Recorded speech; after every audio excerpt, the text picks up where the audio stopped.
കർത്താവിൽ പ്രിയ ദൈവമക്കളെ, ഞങ്ങളുടെ മുമ്പിൽ ഇന്ന് കേട്ടുകൊണ്ടിരിക്കുന്ന പ്രിയ സഹോദര സഹോദരി, അല്പനിമിഷം എൻ്റെ അനുഭവ സാക്ഷ്യം പറയാൻ ഞാൻ ആഗ്രഹിക്കുകയാണ്. ജീവിതത്തിൽ വളരെയധികം കഷ്ടത്തിൽ കൂടിയും പ്രയാസത്തിൽ കൂടിയും കണ്ണുനീരിൽ കൂടിയും നെടുവീർപ്പിൽ കൂടിയും ജീവിക്കുന്ന ഒരു വ്യക്തിയാണ്. 2001 എൻ്റെ ജീവിത പങ്കാളി ആക്സിഡൻറ്റിൽ എന്നിൽ നിന്ന് വേർപെട്ട് 12 വയസ്സായ എനിക്കൊരു മകനുണ്ടായിരുന്നു. അവനെ വളർത്തുവാൻ നിവർത്തിയില്ല. ഞാൻ മാത്രമാണ് ആത്മാവിലും സത്യത്തിലും ആരാധിക്കുന്ന ഒരു വ്യക്തി. ജീവിതത്തിൽ ദൈവം ആരാണെന്ന് മനസ്സിലാക്കി തുടങ്ങിയത് മുതൽ ദൈവത്തിൽ അകലാതെ വണ്ണം ദൈവമായിട്ട് മുറുകെ പിടിച്ച് ജീവിച്ചു. 2001 ഡിസംബർ 31-ാം തീയതി എൻ്റെ ജീവിത പങ്കാളി ആക്സിഡൻറ്റിൽ ഈ ലോകത്ത് നിന്ന് എടുക്കപ്പെട്ടു. ജീവിതത്തിൽ വളരെയധികം കഷ്ടവും പ്രയാസവും പ്രതികൂലവും പ്രതിസന്ധിയും കടന്നു വന്നു. കയറിക്കിടക്കാൻ ഭവനമില്ല.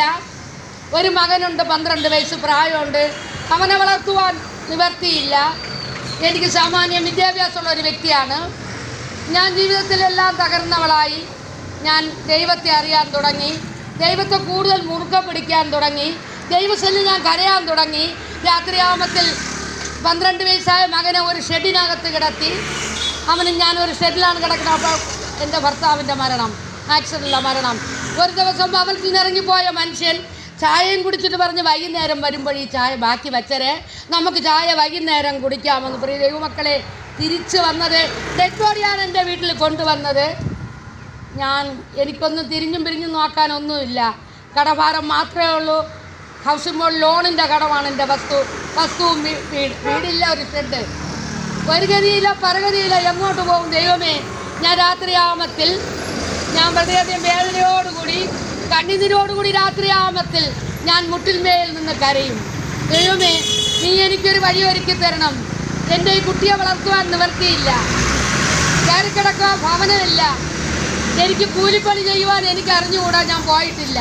ഞാൻ എങ്ങനെ ജീവിക്കും? കുട്ടിയെ എങ്ങനെ വളർത്തുമെന്ന് വളരെയധികം വേദനയോട് കണ്ണുനീരൊഴുക്കി ഞാൻ രാത്രിയാമത്തിൽ ഞാൻ കണ്ണുനീരൊഴുക്കി പ്രാർത്ഥിക്കുകയാണ് പതിവ്.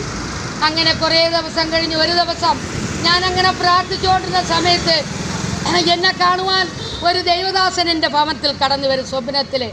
ആ ദൈവദാസൻ കടന്നു വന്ന് അന്ന് ഞാൻ കരയും ആ ദൈവദാസനോട്. സ്വപ്നത്തിലാണ് ഞാൻ കരയണത്. എനിക്കൊരു വഴി എന്തെങ്കിലും ഒരുക്കിത്താ, അല്ലെങ്കിൽ എൻ്റെ കുട്ടിയെ വളർത്താൻ നിവർത്തി. ആത്മഹത്യ ചെയ്യൂല. ഈ നിയമപുസ്തകത്തെ എനിക്ക് ആത്മഹത്യ ചെയ്യാൻ പറ്റൂല. വചനം അറിഞ്ഞ് ഞാൻ ഒരിക്കലും ആത്മഹത്യ ചെയ്യില്ല. അതുകൊണ്ട് എനിക്കൊരു വഴി ഒരുക്കി തരണമേ എന്ന് ഞാൻ ആ ദൈവദാസനോട് പറയുകയായിരുന്നു. ഒരു ദിവസം ആ ദൈവദാസൻ എന്നോട് പറഞ്ഞ്, നിനക്ക് മരുഭൂമിയിൽ ദൈവം തമ്പുരാൻ നീരുറവ തുറക്കാൻ പോവുകയാണെന്ന്. എനിക്കത് വിശ്വസിക്കാൻ പറ്റിയില്ല. ഞാൻ ഹോട്ടൽ മാനേജ്മെൻ്റ് ഒക്കെ പഠിച്ചൊരു വ്യക്തിയാണ്. അതെനിക്ക് വിശ്വസിക്കാൻ പറ്റിയില്ല. അങ്ങനെ ഒരു ദിവസം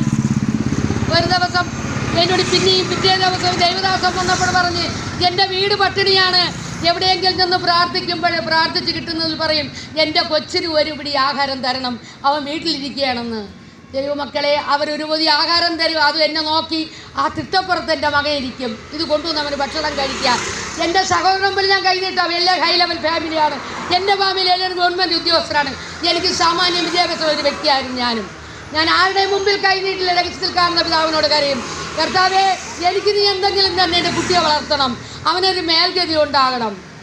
ഒരു ദിവസം അങ്ങനെ പ്രാർത്ഥന എൻ്റെ ആ ദൈവദാസൻ സ്വപ്നത്തിൽ പറയാണ്, നിനക്ക് മരുഭൂമിയിൽ നീരുറവ തുറക്കാൻ പോവുകയാണ്. നിനക്കൊരു ഇൻ്റർവ്യൂ നടക്കും. തക്കാട് ഹോസ്പിറ്റലിൻ്റെ ഫ്രണ്ടിൽ ഒരു ട്രാവൽസ് ഉണ്ട്. അവിടെ പത്രത്തിൽ വരുന്ന ഈ പത്രം നോക്കിയിട്ട് അവിടെ നിന്ന് ഇൻ്റർവ്യൂവിന് പോകുമ്പോൾ നീ ഇൻ്റർവ്യൂ പാസ്സാവും.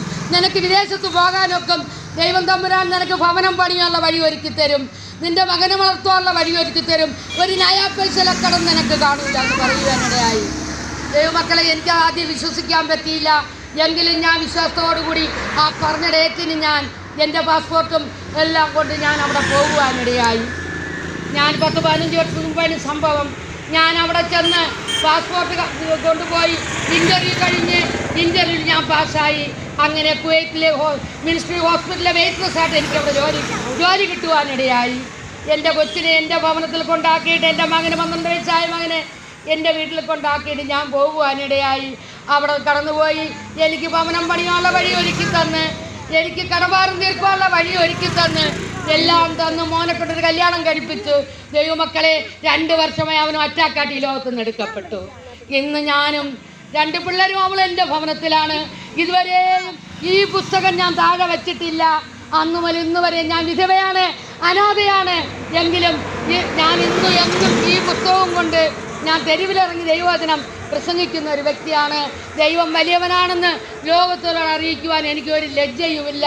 ദൈവമക്കളെ, ആ ദൈവത്തെ കാണുവാൻ നിനക്ക് കടന്നു വരുവാൻ കഴിയുമോ? ആ ദൈവശല്യം കടന്നു വരുവാൻ നിനക്ക് കഴിയുമോ? ദൈവമാരാണെന്ന് നിനക്ക് വിവേചിച്ചറിയാൻ കഴിയുമോ? അതേ, ഇന്ന് അതാ ഇനിയിപ്പോൾ ഇനി ക്രിസ്മസ്, ഇനി ചില്ലറ ദിവസം കഴിയുമ്പോൾ ക്രിസ്മസ് ആണ്. ഇന്ന് അതിനുവേണ്ടിയുള്ള ആഘോഷങ്ങളെല്ലാം നടന്നുകൊണ്ട് സഭകളിലും അതേ തെരുവുകളിലും എല്ലാം അതിനുവേണ്ടി ഇന്ന് ഉത്സവങ്ങൾ നടക്കാനുള്ള ശ്രമത്തിലാണ്. ദൈവമക്കളെ, ഈ ക്രിസ്മസ് കാണുവാൻ എനിക്കും നിനക്കും പറ്റുമോ എന്ന് നീ ദൈവസന്നിധിയിൽ ചോദിച്ചു നോക്ക്. ദൈവം നിനക്ക് അതിനൊരു കുഴപ്പവും വരുത്തൂല. ആ ദൈവത്തെ കണ്ടെത്തി കഴിഞ്ഞാൽ കാണുവാൻ കഴിയും. പുതിയ വർഷം ഈ അടുത്തിന് ഉടനെ പുതിയ വർഷം വരും. അതേ, ഈ പുതിയ വർഷത്തിൽ നിനക്ക് ജീവിക്കുവാൻ ദൈവം അധികാരം തരുമോ? നീ ദൈവത്തോട് പ്രാർത്ഥിച്ച് നിന്റെ കുറവുറ്റങ്ങളെല്ലാം ദൈവസന്നിധിയിൽ തരാൻ. നിനക്ക് പലതും പറയുവാനുണ്ട്. അതേ, എനിക്ക് മക്കളുണ്ട്, അതേ കല്യാണം കഴിച്ചു കൊടുക്കുവാൻ നിവർത്തിയില്ല. അതെ, എനിക്ക് കടഭാരമുണ്ട്, എനിക്ക് ഭവനമില്ല, ഞാൻ എന്ത് ചെയ്യും എന്ന് നീ പലപ്പോഴും വേദനിക്കുന്ന ദൈവവൈതലേ, രഹസ്യത്തിൽ കാണുന്ന പിതാവിനോട് നീ കരഞ്ഞു നോക്ക്. നിശ്ചയമായിട്ടും നീ കരയുകയാണെങ്കിൽ ആവശ്യത്തിന് വിടുതലുണ്ടാകും. ഞാൻ വർഷങ്ങളോളം ഞാൻ എൻ്റെ ദൈവത്തിന് സന്നിധിയിൽ കരഞ്ഞവളാണ്. അതേ, എനിക്ക് വേറെ ഒന്നും കൂടെ ഒരു ഭവനം വേണം. എനിക്ക് കടഭാരം തീർന്നു. ഇന്ന് എനിക്ക് 1 പൈസയിലെ കടമില്ല. ഇന്ന് 2 നില ഒരു ബിൽഡിംഗ് എനിക്ക് വയ്ക്കുവാൻ സാധിച്ചു. 1 പൈസയിലെ കടമില്ല. എനിക്കിന്ന് എൻ്റെ മകൻ മരിച്ചെങ്കിലും 2 പിള്ളേരും അവളും എൻ്റെ കൂടെയാണ്. ഞാൻ രാവിലെ ഇരിക്കും, അവളൊരു കമ്പനി ജോലിക്ക് പോകുന്നുണ്ട്. മക്കൾ 2 പേരും ഇംഗ്ലീഷ് മീഡിയം സ്കൂളിലാണ് പഠിക്കുന്നത്. രാവിലെ ഇരിക്കും, ഞാൻ ഈ ന്യൂ പുസ്തകമായി ഞാൻ ഇറങ്ങിത്തിരിക്കും. ഞാൻ അനുഭവിക്കുന്ന സന്തോഷം ഞാൻ ദേശത്തോട് അറിയിക്കും. ദൈവവൈതലേ, നിനക്ക് ദൈവത്തെ കാണുവാൻ കഴിയുകയാണെങ്കിൽ, അതേ ദൈവശല്യം നിനക്ക് കടന്നു വരുവാൻ കഴിയുകയാണെങ്കിൽ, രഹസ്യത്തിൽ കാണുന്ന പിതാവിനോട് നിന്റെ വേദന ഏറ്റുപറയുവാൻ കഴിയുകയാണെങ്കിൽ, നിശ്ചയമായിട്ടും ദൈവം നിനക്ക് പുതിയ വഴിയും വാതിലും തുറന്നു തരിക തന്നെ ചെയ്യും. പല ഭവനങ്ങളിൽ ഞാൻ കടന്നു ചെല്ലുമ്പോൾ അവർ പറയും, ഞങ്ങൾക്ക് ഭവനമില്ല, അതേ ഞങ്ങൾക്ക് കടഭാരം നിവർത്തിയില്ല, ഞങ്ങൾ മക്കൾ വിവാഹപ്രായം എത്തിയിരിക്കുകയാണ്, ഞങ്ങൾക്ക് പുറത്തിറക്കുവാൻ നിവർത്തിയില്ല. നീ മനുഷ്യനോട് ചോദിക്കണ്ട, മനുഷ്യൻ നിനക്കൊന്നും തരൂല. അതേ, രഹസ്യത്തിൽ കാണുന്ന പിതാവിനോട് നീ കരഞ്ഞാൽ നിനക്കതിനുള്ള വഴിയും വാതിൽ ഒരുക്കിത്തരും. അതേ, നീതിമാൻ്റെ മക്കൾ അപ്പക്കഷ നിരക്കില്ലാന്ന് വചനം ഞങ്ങൾ പഠിപ്പിക്കുന്നുണ്ട്. അതേ, ആ ദൈവത്തെ നിനക്ക് കണ്ടെത്തുവാൻ കഴിയുമോ? ആ ദൈവത്തിൽ അനുഗ്രഹം പ്രാപിക്കുവാൻ കഴിയുമോ? അതേ, വിവാഹപ്രായമെത്തിയ മക്കൾ നിനക്കുണ്ടെങ്കിൽ നീ ഭയപ്പെടണ്ട. ആ മക്കളെ ഇരുത്തി നീ നല്ലവണ്ണം പ്രാർത്ഥിക്കണം. ദൈവത്തോട് നീ നല്ലവണ്ണം ദൈവമേ, മക്കൾ പ്രായപൂർത്തിയായ മക്കളിരിക്കുകയാണ്, വിദ്യാഭ്യാസം പൂർത്തിയായ മക്കളിരിക്കുകയാണ്, ഊജന മേഖല തടഞ്ഞിരിക്കുകയാണ്. എന്തെങ്കിലും ഒരു ഊജന മേഖല നീ ഒരുക്കി തരണം. നീ നാട്ടുകാരോട് പറയണ്ട, നീ ആരോടും പറയണ്ട. രാത്രിയാമത്തിൽ രഹസ്യത്തിൽ കാണുന്ന പിതാവിനോട് നീ കരഞ്ഞു നോക്ക്. നിശ്ചയമായിട്ടും നിന്റെ വിഷയത്തിന് വിടുതൽ അയക്കുക തന്നെ ചെയ്യും. ആരെല്ലാം ബൈബിൾ നാം നോക്കുകയാണെങ്കിൽ, ആരെല്ലാം ദൈവസന്നിധിയിൽ കരഞ്ഞിട്ടുണ്ടോ, ആരെല്ലാം ദൈവസന്നിധി വേദനിച്ചിട്ടുണ്ടോ, ആരെല്ലാം നാം പുസ്തകം എടുത്ത് കണ്ണുനീരൊഴുക്കിയിട്ടുണ്ടോ, അവരുടെ മേലെല്ലാം ദൈവം അനുഗ്രഹത്തിൻ്റെ കലവറകളെ തുറന്നു കൊടുത്ത് അനുഗ്രഹിച്ചിട്ടുണ്ടെന്ന് നമുക്ക് പലരുടെ അനുഭവത്തിൽ നിന്നും നമുക്കറിയുവാൻ സാധിക്കും.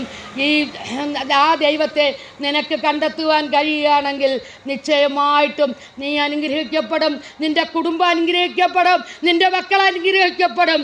ആ മക്കളുടെ കൊണ്ട് നീ സന്തോഷം അനുഭവിക്കും. അതേ, ജീവിതത്തിൽ ഇത്രയും പ്രതികൂലവും പ്രതിസന്ധിയും പ്രശ്നങ്ങളും കടന്നു വന്നിട്ടും ഞാൻ ഇന്ന് അനാഥയാണ്, വിധവയാണെങ്കിലും എൻ്റെ ദൈവത്തെ ഞാൻ കൈവിട്ടിട്ടില്ല. അതേ, ഞാൻ എൻ്റെ മകൻ മരിച്ച് 12 ദിവസമായപ്പോൾ ഞാൻ വിചാരിച്ചു ഇനി വേണ്ട, എല്ലാവരും ഞാൻ ഒരു ഫേസ്ബുക്കിൽ കൂടി ഒരു പ്രെയർ ഗ്രൂപ്പ് നടത്തുന്നുണ്ട്, അതിൻ്റെ അഡ്മിനാണ് ഞാൻ. എന്നെ പ്രെയർ ഗ്രൂപ്പിൽ കൂടെയും ഫേസ്ബുക്കിൽ കൂടെയും എല്ലാവരും പറഞ്ഞു നീ എടുത്ത ബൈബിളിന് വിലയുണ്ടായിരുന്നുവെങ്കിൽ നിന്റെ മകൻ മരിക്കുകയില്ല എന്ന്. ദൈവമക്കളെ, മരിച്ചവരുടെ കുഴിച്ചിടട്ടെ എന്നിരിക്കുന്ന കാരണം അവൻ അത്ര, ഞാൻ വിശ്വസിക്കുകയാണ്, അവൻ അത്ര ദിവസം മാത്രമേ ഈ ലോകത്ത് ജീവിക്കാനുള്ള അവകാശം ദൈവം കൊടുത്തിട്ടുള്ളൂ. എൻ്റെയും നിൻ്റെയും അവസരം ഇതൊക്കെയാണ്. ദൈവമക്കളെ, ആ ദൈവത്തെ നിനക്ക് കണ്ടെത്തുവാൻ കഴിയുമോ? ആ ദൈവസന്നിധിയിൽ നിന്ന് അനുഗ്രഹങ്ങൾ പ്രാപിക്കുവാൻ കഴിയുകയാണെങ്കിൽ നിശ്ചയമായിട്ടും നിന്റെ കുടുംബം അനുഗ്രഹിക്കപ്പെടുക തന്നെ ചെയ്യും. അതിന് ഒരു സംശയവുമില്ല.